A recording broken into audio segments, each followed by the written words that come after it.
This no normal. You see, Gideon go down there so and him listen at the edge of the camp to the conversation so other man have. The other man him know so Gideon listen to his job. God send Gideon go down just go listen, right? And now God give this man, the man them who talk, give one of them one dream, right? Give him a dream of something will go happen.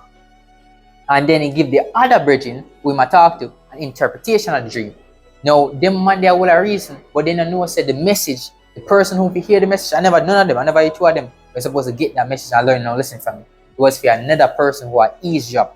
So sometimes, and this happen a lot, I'm going to teach you this, right? Sometimes people go to have conversations on it, and a God give them a message to you, but you have to listen. That's why I keep on telling you that God never give you the ability to close your ears. You have to continuously listen. Always pay attention when people talk. You see me? Always pay attention to that. Sometimes, even when they not talk to you, ease job. Because something will tickle your ears and you say, oh, that's for me.